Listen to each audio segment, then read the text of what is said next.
Hello guys, good morning. For this video, ipiplex ko po sa inyo ang aking alaga, isang Belgian Malinois dog. Ang pangalan po niya ay si Logan. So, yun, si Logan ay nasa 8 months na po siya ngayon. So si Logan, nabili ko po siya sa aking kapitbahay nung 2 months, 2 months pa lang. Si Logan, inalagaan ko na siya. So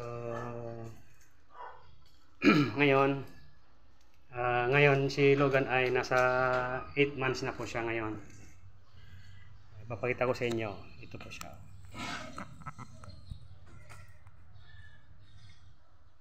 Yan. Logan.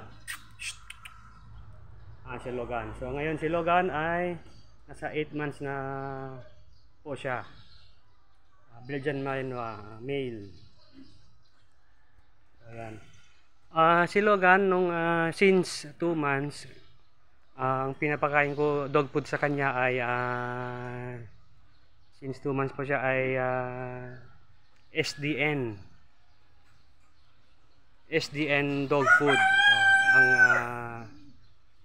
unang-una yung SDN 21% ang pinapakain ko sa kanya na dog food nung 2 months to 3 months. And then nung nag 4 months to 5 months na siya, SDN 28% naman ang pinapakain ko kasi dahil na ang 28% kasi medyo nadagdagan ng nutrition at saka mga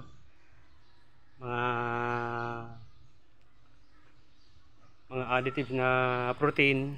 And then ngayon 7 to 8 months na siya, nag-upgrade ako ng SDN 42% na protein. So maganda po ang SDN, kaya yan din po ang i-recommend ko sa inyo, ang SDN by Meta Animals, Manalo K9. So yan.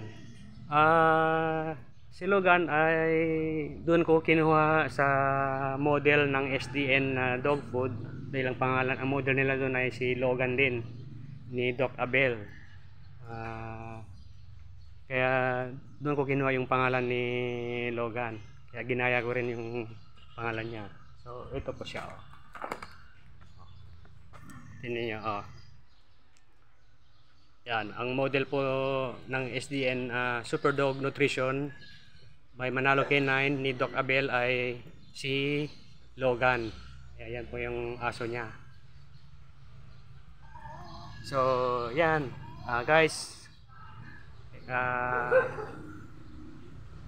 pagka dog food, wag na po magdalawang isip. Ito na po yung gagamitin niyo para sa inyong aso dahil ito po ay magandang dog food dahil super nutrition to, super dog food nutrition, kaya hindi ka magsisisi dito, hindi magkakasakit ang alaga mo dito. SDN Super Dog Nutrition, the best dog food in the multi-universe. Alright. Thank you guys.